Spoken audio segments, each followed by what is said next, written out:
Welcome to wishful ಅಡುಗೆ ಮನೆ. ನೋಡಾಶ, ಯಾವಾಗಲೂ ನಾವು 1 ಕಪ್ ಉದ್ದಿನ ಬೇಳೆಯಿಂದ ವಡೆ ಮಾಡ್ತೀವಿ, ಇಡ್ಲಿ ಮಾಡ್ತೀವಿ, ದೋಸೆ ಮಾಡ್ತೀವಿ, ಫಡ್ ಮಾಡ್ತೀವಿ, ಉತ್ತಪ್ಪ ಮಾಡ್ತೀವಿ.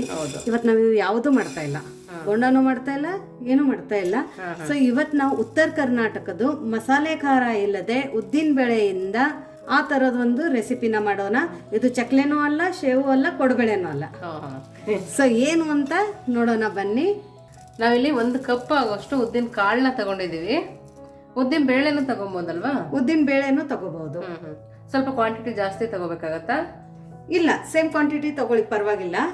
ಅಂದ್ರೆ ನೀವು ಹಿಟ್ ಎಷ್ಟು ತಗೋತೀರಾ ಅದ್ರ ಮೇಲೆ ಡಿಪೆಂಡ್ ಆಗುತ್ತೆ. ಸೊ ಇವತ್ತು ನಾನು ಮುಂದೆನೂ ಹಿಟ್ಟಿನ ಮೆಜರ್ಮೆಂಟ್ ಹೇಳ್ತೀನಿ, ಅದ್ರ ಪ್ರಕಾರ ನೀವು ತಗೊಳ್ಳಿ. ನಾನು ಇಲ್ಲಿ ಕಾಳು ತಗೊಂಡಿದ್ದೀನಿ, ನೀವು ಬೇಳೆನೂ ತಗೋಬಹುದು. ಮೇಲ್ಗಡೆ 1-2 ಮುಟ್ಟಿಗೆ ಜಾಸ್ತಿ ಹಾಕೊಳ್ಳಿ. ಸೊ ಇವಾಗ ಈ ಉದ್ದಿನ ಕಾಳನ್ನ ನಾನು 1 ಅವರ್ ನೆನೆಸ್ಕೊಂಡು ಇಟ್ಕೊಂಡಿದ್ದೀನಿ. 1 ಅವರ್ ನೆನ್ಸಿದ್ರೆ ಸಾಕಾಗತ್ತಲ್ವಾ? 1 ಅವರ್ ಸಾಕು, ತುಂಬಾ ಹೊತ್ತೇನು ನೆನ್ಸೋದು ಬೇಡ. ಸೊ ಇವಾಗ ಈ ಉದ್ದಿನ ಕಾಳನ್ನ ನಾವು ಮಿಕ್ಸರ್ ಅಲ್ಲಿ ರುಬ್ಬೇಕು. ಸೊ ಫಸ್ಟ್ ಇದನ್ನ ನಾವು ರುಬ್ಕೊಂಡು ಬರೋಣ. ನೋಡಿ, ಇವಾಗ ನೆಂದಿರೋ ಉದ್ದಿನ ಕಾಳನ್ನ ಹಾಕೊಳ್ತಾ ಇದೀನಿ. ಮಿಕ್ಸಿ ಜಾರಿಗೆ ಹಾಕೊಂಡು ಸಣ್ಣದಾಗಿ ರುಬ್ಕೊಂಡ್ಬರ್ಬೇಕು. ನಾವು ಉದ್ದಿನ ಒಡೆಗೆಲ್ಲ ರುಬ್ಕೊಳ್ತೀವಲ್ಲ ಆ ತರ ರುಬ್ಕೊಂಡ್ಬರ್ಬೇಕು. ನೋಡಿ, ಎಲ್ಲದನ್ನು ಮಿಕ್ಸಿ ಜಾರಿಗೆ ಸೇರಿಸ್ಕೊಂಡು ಸ್ವಲ್ಪ ನೀರು ಹಾಕಿ ರುಬ್ಕೊಂಡ್ಬರ್ಬೇಕು. ನೋಡಿ, ಇವಾಗ ಇಷ್ಟು ಸಣ್ಣದಾಗಿ ರುಬ್ಕೊಂಡ್ಬಂದಿದ್ದೀನಿ. ನೋಡ್ತಾ ಇದೀರಲ್ಲ ಎಷ್ಟು ಚೆನ್ನಾಗಿದೆ ಅಂತೇಳಿ. ಈ ತರ ನಾವು ರುಬ್ಕೊಂಡ್ಬರ್ಬೇಕು. ಇವಾಗ ನೆಕ್ಸ್ಟ್ ಏನ್ ಮಾಡೋದು ಅಂತ ನೋಡೋಣ. ಇವಾಗ ಈ ಬೌಲಲ್ಲಿ ನಾವು ರುಬ್ಕೊಂಡು ಬಂದಿರೋಂಥ ಉದ್ದಿನ ಕಾಳು ಏನು ನಾವು ರುಬ್ಕೊಂಡು ಬಂದಿವಲ್ಲ ಅದನ್ನ ಈ ಬೌಲಕ್ಕೆ ಹಾಕೊಳ್ಳೋಣ. ಸೊ ನೋಡಿ, ಇವಾಗ ಉದ್ದಿನ ಬ್ಯಾಟ್ರಿ ಎಲ್ಲ ನಾವು ಇದ್ರ ಒಳಗಡೆ ಹಾಕೊಂಡಿದ್ವಲ್ಲ ಆಶಾ, ಇದನ್ನ 1 ಸೆಕೆಂಡ್ ಪಕ್ಕಕ್ಕಿಟ್ಟು ಮತ್ತೆ ಇದೇ ಮಿಕ್ಸಿ ಜಾರಲ್ಲಿ ಇವಾಗ ನಾವು ಒಂದು ಮಸಾಲೆನ ರುಬ್ಕೊಳ್ಳೋಣ. ಸೊ ನೋಡು, ಇವಾಗ ಇವತ್ತು ನಾವು ಮಾಡುವಂತ ರೆಸಿಪಿಗೆ ಇದು ತುಂಬಾ ಅಥೆಂಟಿಕ್ ಮಸಾಲ. ಸೊ ಎಲ್ಲಿ ನೀವು ವಿಡಿಯೋನ ಸ್ಕಿಪ್ ಮಾಡದೆ ನೋಡ್ಕೊಳ್ಳಿ. ಈ ರೆಸಿಪಿಗೆ ಆಶಾ ಒಂದು ಸ್ವಲ್ಪ ಕರಿಬೇವಿನ ಸೊಪ್ಪು ಜಾಸ್ತಿ ಬೇಕು. ಆಮೇಲೆ ಹಸಿಮೆಣಸಿನ್ಕಾಯಿ ಖಾರ ನೋಡಿ ಹಸಿಮೆಣಸಿನ್ಕಾಯಿನ ಹಾಕೊಳ್ಳಿ. ಆಮೇಲೆ ಇನ್ನೊಂದಂದ್ರೆ ಇದು ಕೊತ್ತಂಬರಿ ಸೊಪ್ಪು ಕೂಡ ಜಾಸ್ತಿ ಬೇಕು. ಸೊ ನೋಡಿ, ಎಷ್ಟು ಕೊತ್ತಂಬರಿ ಸೊಪ್ಪನ್ನ ತಗೋತೀವಿ ಅದ್ರದ್ದು ಹಾಫ್ ಕರಿಬೇವು ಇರಬೇಕು. ಇವಾಗ ನಾವು ಇದನ್ನ ಸ್ವಲ್ಪ ನೀರ್ ಹಾಕೊಂಡು ನೈಸಾಗಿ ಪೇಸ್ಟ್ ಮಾಡ್ಕೊಂಡು ಬರೋಣ. ಸಣ್ಣದಾಗಿರ್ಬೇಕಾ? ಹೌದು.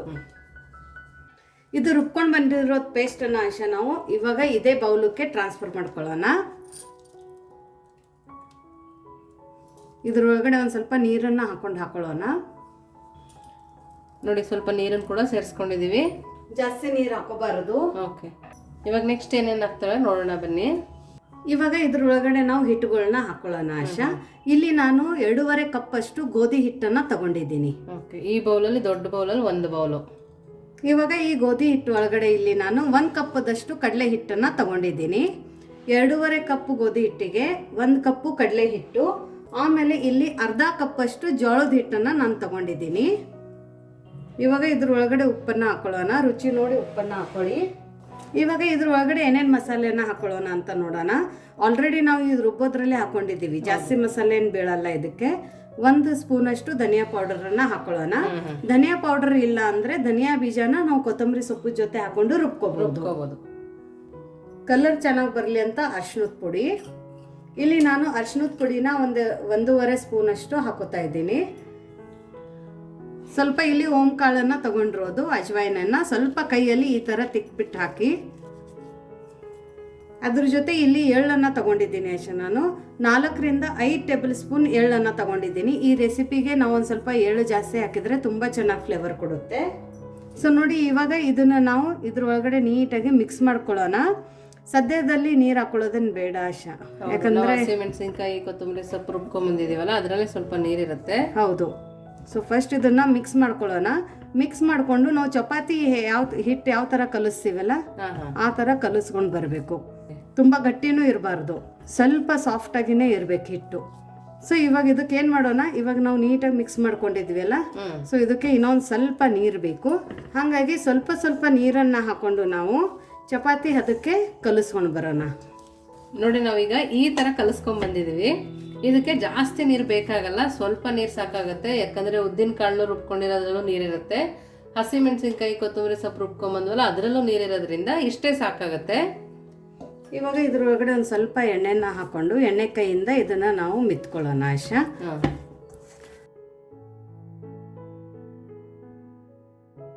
ಸೊ ಇದನ್ನು ನಾವು ಒಂದು 5 ನಿಮಿಷ ರೆಸ್ಟಕ್ಕೆ ಇಡೋಣ.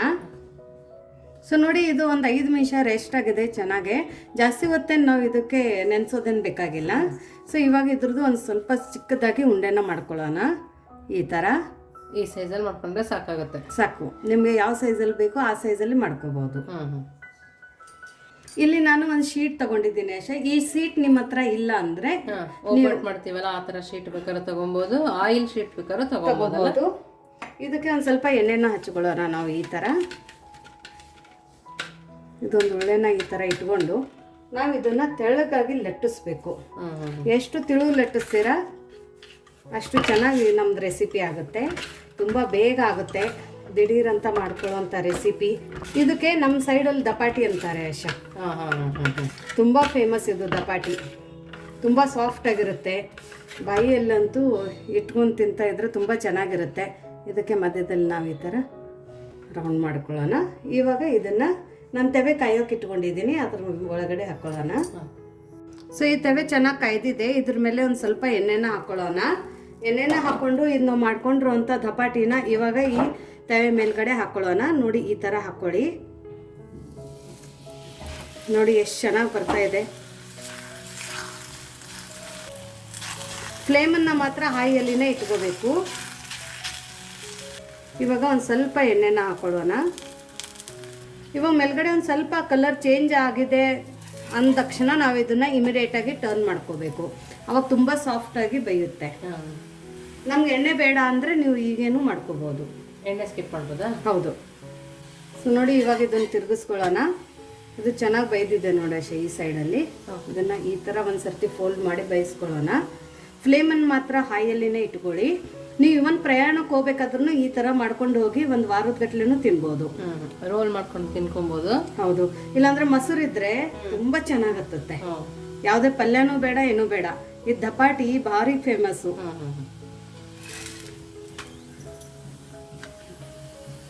ಸೊ ನೋಡಿ ಇವಾಗ ಇದನ್ನ ಬೇಯ್ದಿದೆ, ಇದನ್ನ ತಕ್ಕೊಳ್ಳೋಣ. ಇದೇ ಥರ ನಾನು ಇನ್ನೊಂದು ಹಾಕಿ ತೋರಿಸ್ತೀನಿ.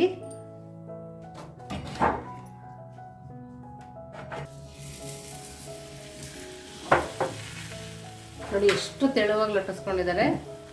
ಇದನ್ನು ಹೈ ಫ್ಲೇಮಲ್ಲಿ ಈ ಥರ ಎಣ್ಣೆನ ಹಾಕಿಬಿಟ್ಟು ಬೇಯಿಸ್ಕೊಳ್ಳೋಣ. ನಾವು ಇಷ್ಟೇ ತೆಳುವಾಗಿ ಲಟ್ಟಿಸ್ಕೊಬೇಕಾ? ಹೌದು. ನಮಗೆ ಎಣ್ಣೆ ಹೆಚ್ಚು ಲಟ್ಸೋದು ಬೇಡ ಅಂದರೆ ನೀವು ಹಿಟ್ಟು ಹಚ್ಚಿಬಿಟ್ಟು ಚಪಾತಿ ಥರನೂ ಮಾಡ್ಕೋಬೋದು.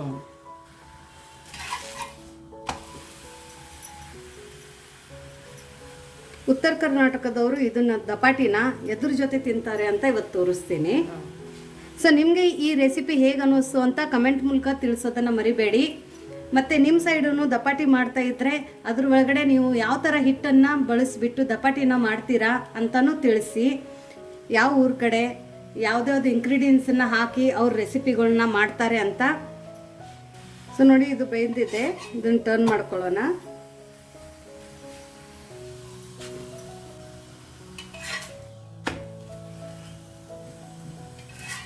ಸೊ ನೋಡಿ ನಮ್ಮದು ಈ ದಪಾಟಿನೂ ರೆಡಿಯಾಗಿದೆ. ಸೊ ನೋಡಿ ಇವಾಗ ನಾನು ಈ ಬಿಸಿ ಬಿಸಿ ದಪಾಟಿನ ಇವತ್ತೇ ನಾನು ಹಿಂಡಿ ಪಲ್ಲಿ ಜೊತೆ ಸರ್ವ್ ಮಾಡ್ತಾ ಇದ್ದೀನಿ.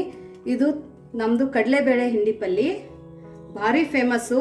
ನಿಮಗೆ ಈ ಕಡಲೆಬೇಳೆ ಹಿಂಡಿ ಪಲ್ಲಿ ರೆಸಿಪಿ ಬೇಕಾಗಿದ್ದರೆ ಕಮೆಂಟ್ ಹಾಕಿ, ಈ ರೆಸಿಪಿನ ನಾನು ನಿಮಗೆ ಮಾಡಿ ತೋರಿಸ್ತೀನಿ. ಇಲ್ಲಿ ನಾನು ಅಕ್ಸಿ ಹಿಂಡಿನ ತಗೊಂಡಿದ್ದೀನಿ. ಅಕ್ಸೆ ಬೀಜದಿಂದ ಮಾಡಿರೋ ಪುಡಿ.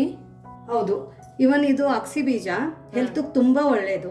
ಅಟ್ಲೀಸ್ಟ್ ನೀವು 1 ಸ್ಪೂನ್ ಆದರೆ ಡೈಲಿ ಕನ್ಸ್ಯೂಮ್ ಮಾಡಿದರೆ ಇದರಿಂದ ತುಂಬ ಹೆಲ್ತ್ ಬೆನಿಫಿಟ್ಸ್ ಇದ್ದಾವೆ. ಸೊ ಇದ್ರ ಒಳಗಡೆ ಒಂದು ಸ್ವಲ್ಪ ಮೊಸರನ್ನು ಹಾಕೊಂಡು ತಿನ್ನೋಣ. ಇದು ಅಥೆಂಟಿಕ್ ಊಟ, ಅಥೆಂಟಿಕ್ ಉತ್ತರ ಕರ್ನಾಟಕದ ದಪಾಟಿ ಊಟ, ಜವಾರಿ ಊಟ. ತುಂಬ ಚೆನ್ನಾಗಿರುತ್ತೆ. ನೋಡಿ ನಾನು ನಿಮ್ಗೆ ತೋರಿಸ್ತೀನಿ ದಪಾಟಿ ಎಷ್ಟು ಚೆನ್ನಾಗಿ ಸಾಫ್ಟ್ ಆಗಿದೆ ಅಂತ. ನೋಡಿ ತುಂಬ ಚೆನ್ನಾಗಾಗಿದೆ. ಮುರಿದ್ಬಿಟ್ಟು ತೋರಿಸ್ತೀನಿ ನೋಡಿ. ಮಕ್ಕಳಿಗೂ ನೀವು ಲಂಚ್ ಬಾಕ್ಸಿಗೆ ಪ್ಯಾಕ್ ಮಾಡಿ ಕೊಟ್ಟಿದ್ರು ಮಧ್ಯಾಹ್ನ ಹೊತ್ತಿಗೇನು ಇಷ್ಟೇ ಸಾಫ್ಟ್ ಆಗಿರುತ್ತೆ, ಗಟ್ಟಿ ಆಗಲ್ಲ. ಅದಕ್ಕೇನೆ ಉದ್ದಿನ ಬೇಳೆ ಹಾಕಿರೋದು. ಸೊ ನೋಡಿ ಇದನ್ನು ನಾವು ಈ ಥರ ಮಿಕ್ಸ್ ಮಾಡಿಕೊಂಡು ಈ ಹಿಂಡಿ ಪಲ್ಲಿ ಜೊತೆ ತಿಂತಾ ಇದ್ದರೆ ಹೇಗೆ ಅನಿಸುತ್ತೆ ಅಂತ ನೀವೇ ಕಮೆಂಟಲ್ಲಿ ಹೇಳಿ. ನಿಮಗೆ ಈ ಅಥೆಂಟಿಕ್ ಜವಾರಿ ದಪಾಟಿ ಊಟ ಹೇಗೆ ಅನ್ನಿಸ್ತು, ಈ ಥಾಲಿ ಮತ್ತು ಈ ಊಟ ಅಂತಲೂ ಕಮೆಂಟ್ ಮೂಲಕ ತಿಳಿಸಿ. ಸೊ ನಮ್ಮ ಸೈಡಲ್ಲಿ ನಾವು ಯಾವುದ್ಯಾವುದು ದಪಾಟಿ ಆಗಲಿ, ರೊಟ್ಟಿ ಆಗಲಿ, ಚಪಾತಿ ಆಗಲಿ ಯಾವ ಥರ ತಿಂತೀವಿ ಅದೇ ಥರ ನಾನು ಸರ್ವ್ ಮಾಡೋಕ್ಕೆ ಟ್ರೈ ಮಾಡ್ತಾ ಇದ್ದೀನಿ. ನೋಡಾಶ, ಈ ದಪಾಟಿ ಒಳಗಡೆ ಈ ಕಾಳು, ಆಮೇಲೆ ಈ ಅಗಸಿ ಬೀಜ ಚಟ್ನಿ, ಮೊಸರು ಬಾಯಿಯಲ್ಲಿ ಸಿಕ್ಕಿದ್ರೆ ಕ್ರಿಸ್ಪಿಯಾಗಿ ಅನ್ನಿಸ್ತಾ ಇದೆ. ತುಂಬಾನೇ ಚೆನ್ನಾಗಿದೆ. ಅಬ್ಬಬ್ಬಬ್ಬ. ಇಲ್ಲಂದ್ರೆ ಒಬ್ಬೊಬ್ರು 4ರಿಂದ 5 ದಪಾಟಿ ತಿಂತಾರೆ. ಹೌದು. ನೀವು ಈ ಥರ ಸರ್ವ್ ಮಾಡಿ ಕೊಟ್ಟಿದ್ರೆ, ಮನೆಗೆ ಯಾರಾದರೆ ನೆಂಟರು ಬರ್ತಾರೆ ಅಂದರೆ ನೀವು ಈ ಥರ ಒಂದು ಡಿಫ್ರೆಂಟ್ ರೆಸಿಪೀಸ್ಗಳನ್ನ ಟ್ರೈ ಮಾಡಿ. ನಿಜವಾಗ್ಲೂ ತುಂಬ ಚೆನ್ನಾಗಿದೆ. 100% ಅವರು ಇಷ್ಟಪಡ್ತಾರೆ. ಹೇಗೆ ಮಾಡಿದ್ದೀರಂತನೂ ಕೇಳ್ತಾರೆ. ಅಡುಗೆ ಬರಲ್ಲ ಅನ್ನೋರು ಕೂಡ ನಮ್ಮ ವಿಡಿಯೋಸ್ಗಳನ್ನ ನೋಡಿಬಿಟ್ಟು ಅಡುಗೆನ ಕಲಿಬೋದು. ಇವನ್ ಬ್ಯಾಚುಲರ್ಸ್ ಕೂಡ ಮಾಡ್ಕೋಬೋದು. ಹೌದು, ಈಸಿಯಾಗಿ ಮಾಡ್ಕೊಬೋದು. ಸೊ ನಿಮಗೆ ಈ ರೆಸಿಪಿಗಳು ಹೇಗೆ ಅನ್ನಿಸ್ತಾ ಇದೆ ಅಂತ ಕಮೆಂಟ್ ಮೂಲಕ ತಿಳಿಸೋದನ್ನು ಮರಿಬೇಡಿ. ಇನ್ನೂ ನಮ್ಮ ಚಾನಲ್ನ ಲೈಕ್ ಮಾಡಿಲ್ಲ ಅಂದರೆ ಲೈಕ್ ಮಾಡಿ, ಶೇರ್ ಮಾಡಿ, ಸಬ್ಸ್ಕ್ರೈಬ್ ಮಾಡೋದನ್ನು ಮರಿಬೇಡಿ. ವಿಶ್ಫುಲ್ ಅಡುಗೆ ಮನೆಗೆ ಥ್ಯಾಂಕ್ ಯು.